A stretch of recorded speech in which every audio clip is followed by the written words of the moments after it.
This video is brought to you by Lord Draken.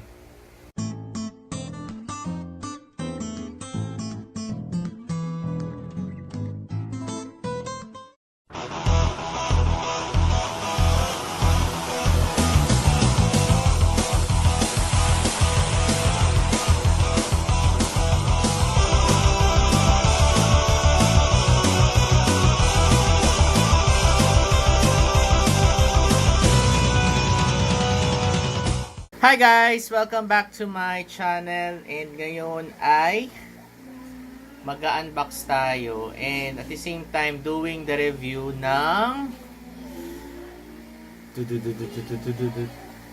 Power Rangers Legacy White Tigerzord.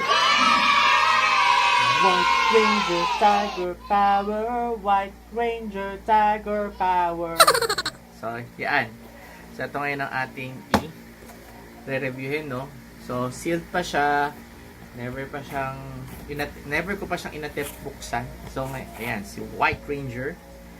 So, ito ang White Tigerzord ni White Ranger, of course. Sa series naman ng Super Sentai, this is the Die Ranger na si One Tiger ang tawag sa kanya. So, ayan. So, baka niyo, let's do the unboxing and review of White Tigerzord. See ya!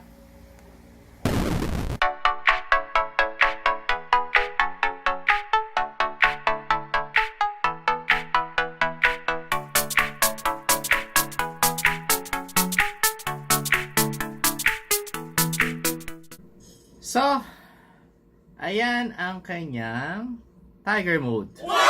Ito sa mga tiger sa Die Ranger. So, mukha siya talagang tiger. And, ang feel sa kanya medyo mabigat comparing it with yung mga Megazord. Kasi ito, this is a Legacy 1. So, ang comparison niya kasi between the Legacy 1 and yung mga original na Megazords, they are made of plastics, all of it.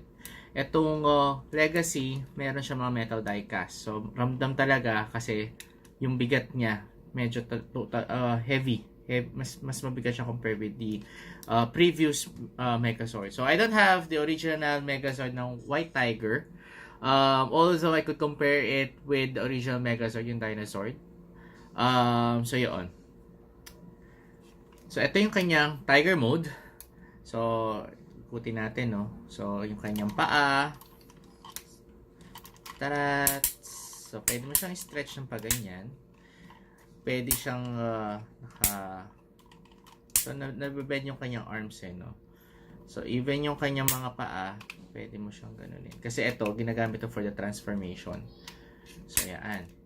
Tapos, yung back naman niya, so, yung tail, medyo, I think parang rubber ata or plastic tong sword. Actually, tail sword siya. So, yun.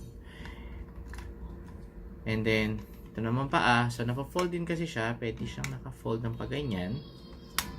Frontward or backwards. So, yun.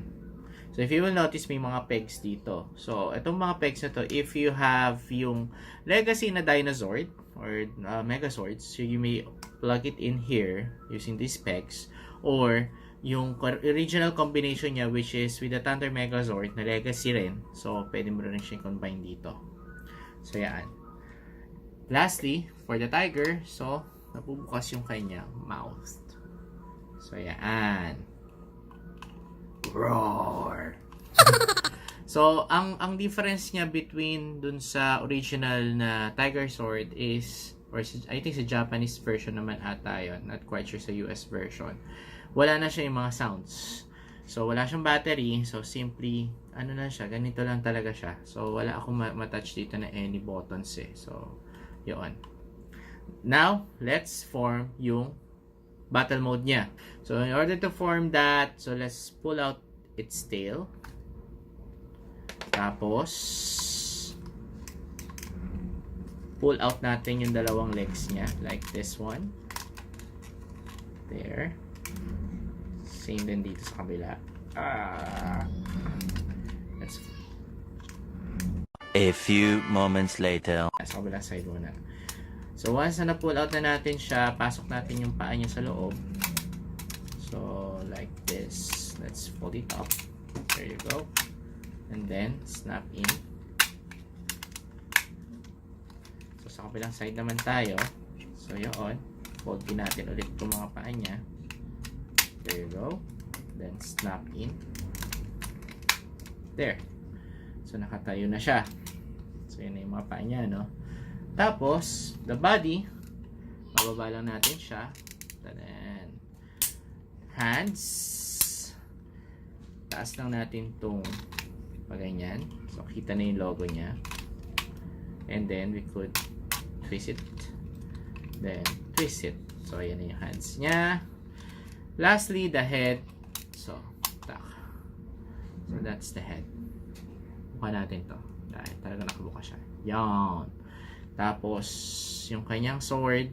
So, we could place it sa kanyang kamay. Then, that's it. Here's the battle mode ni White Tigerzord. So, ang ano naman dito is articulation-wise, namumove yung hands niya 360 or yung arms 360 din. So, pansin nyo, hindi nahulog yung espada niya. At nahulog na siya. So, yan. Ang isa pa rito na articulation, which is wala siya from the original or kahit dun sa mga previous version ng Megazord. Kahit yung mga bago ngayon, actually, wala rin eh. Is na bebend yung arms niya. So, yan. Dati kasi puro forward lang. Pag ganyan lang siya. So, yun. So, parehong kamay or parehong arms niya, pwede mo siyang i-fold. And isa pang napansin ko rito, in terms of its hands, sa mga original Megazord, fix yung kamay niya na naka-close wrist. No? Para may hahawakan agad nila yung weapons, either sword or guns or any weaponry nila. Ito naman sa Tigerzord, this one I noticed is now open yung kamay niya. So, yun. At the same time, you may also move it 360 degrees. So, pwedeng nakaganyan. Come on. So, yun. Then the rest naman kasi more on ano na siya sa transformation niya na.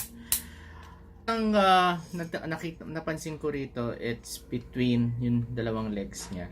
So from the origin or yung mga dating Megazords, you may move it forward, backward. So eto hindi, stable lang siya. So hindi siya nagagalaw. So yun lang siguro yung main difference niya with the other Megazords. But other than that, I think maganda naman yung pagkakagawa for this Megazord na bigyang katarungan. Hindi mo katarungan. Kasi maganda rin naman yung before eh.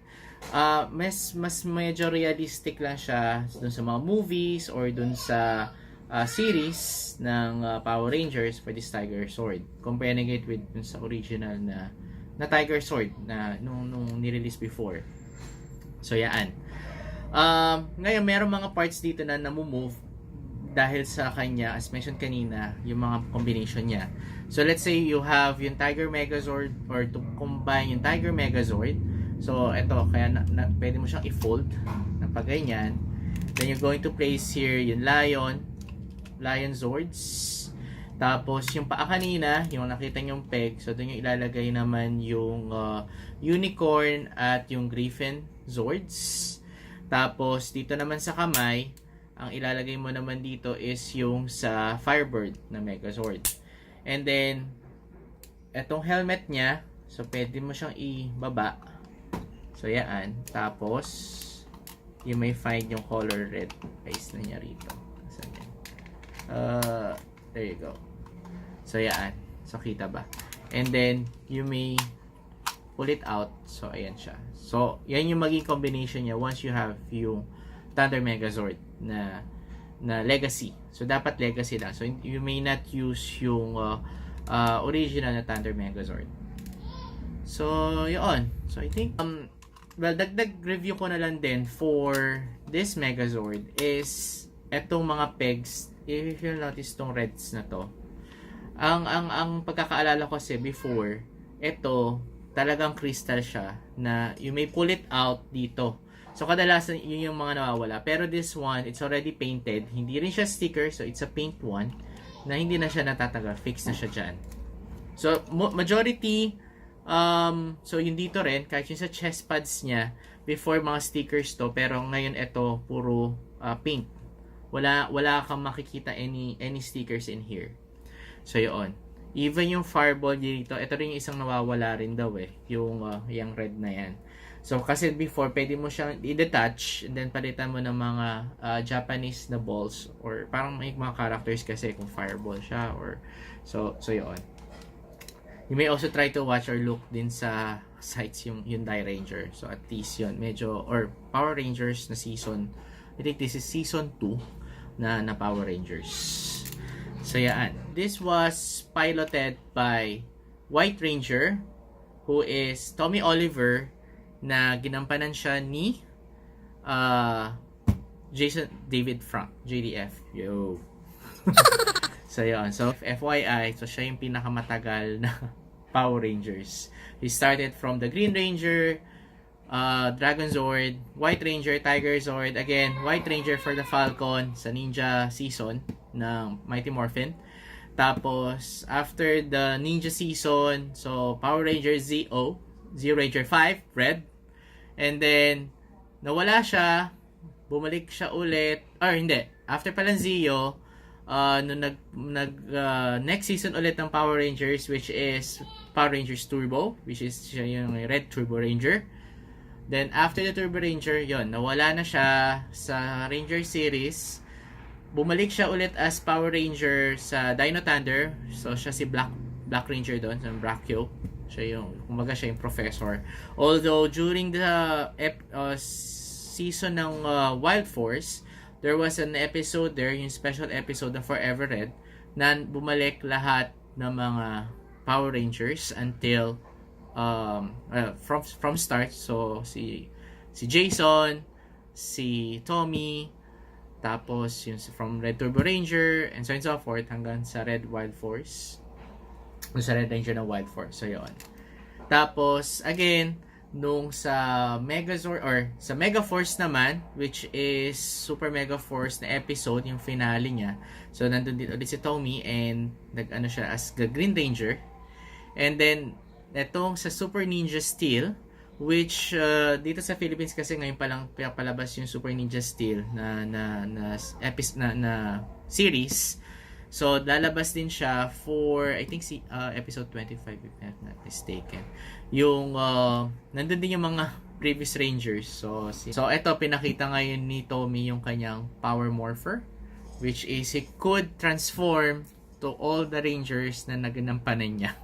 So, anyway, so I think yun lamang for this review. So I hope it will be helpful, of course, dun sa mga collectors ng Power Rangers. So by the way, this one I bought this Toy Kingdom. So ngayon medyo, well, dati nakita ko na siya na wala siya sobrang tagal, years. And then after nth year, nakita ko ulit siya sa SM, sa Toy Kingdom, and yun. So kinuha ko na rin siya. So yan, so I think that's all for my review here sa White Tigerzord. I hope you enjoy it. And abangan nyo, yung next review ko is yung sa Gundam, which is the Seravi na Gundam. So yun, antabayanan nyo na yun. And of course, yung mga travels, watch out din.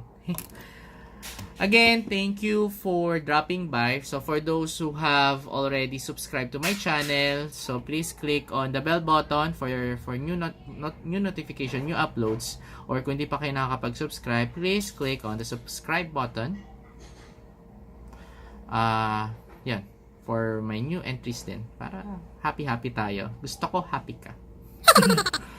So anyway, thank you again and have a great day. Ciao.